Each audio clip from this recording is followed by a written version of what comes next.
लग्न सोहळा म्हटलं की कन्यादान, कन्यादान म्हटलं की फर्निचर आणि फर्निचर म्हटलं की साई कमल फर्निचर.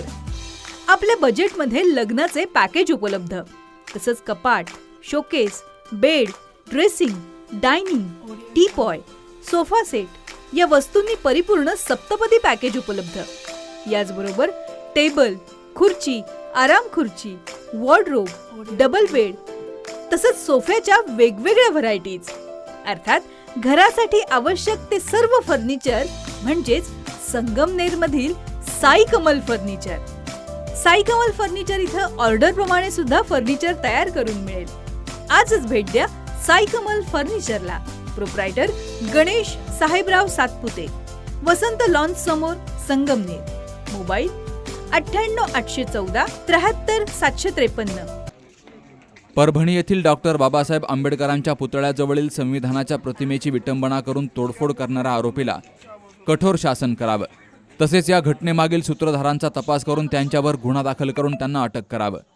यासाठी राज्यपालांना तहसीलदारांच्या मार्फत निवेदन सादर केलं गेलंय. सदरची घटना ही राज्यातील काही राष्ट्रद्रोही, जातीयवाद आणि मनोवादी प्रवृत्तीच्या संघटनांनी पूर्वनियोजित केलेली असून नियोजन पद्धतीनं घडून आणली आहे.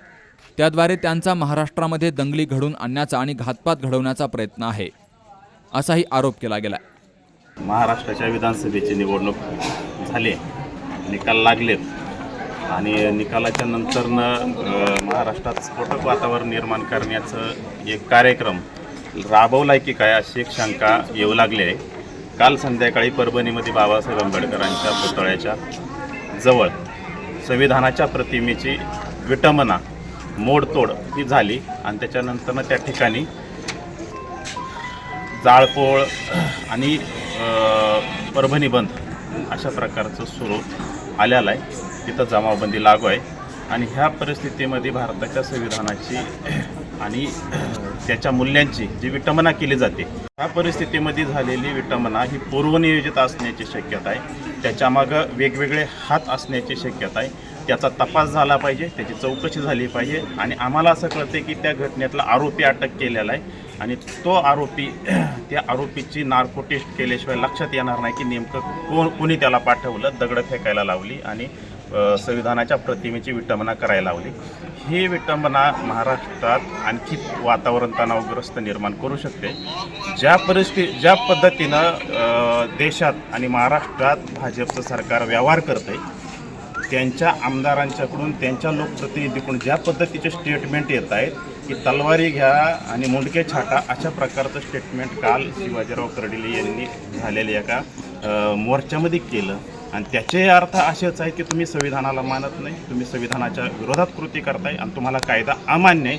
अशा स्वरूपाच्या स्टेटमेंटमुळं सुद्धा संविधानाची विटंबना व्हायचं शिल्लक राहत नाही. म्हणून शासनानं गांभीर्यानं भूमिका घेतल्या पाहिजे आणि अशा स्वरूपाचे होणारे स्टेटमेंट आणि विटंबना याच्यावरती कठोर भूमिका घेतल्या पाहिजे आणि कठोर कारवाई केली पाहिजे.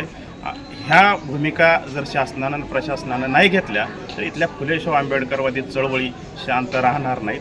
त्या भूमिका घेतील आणि त्या रस्त्यावर येऊन न्याय मिळवून घेतील आणि ही न्याय मिळवून घेण्याची भूमिका ह्या महाराष्ट्रामध्ये चळवळींच्या माध्यमातून सातत्यानं झालेली आहे.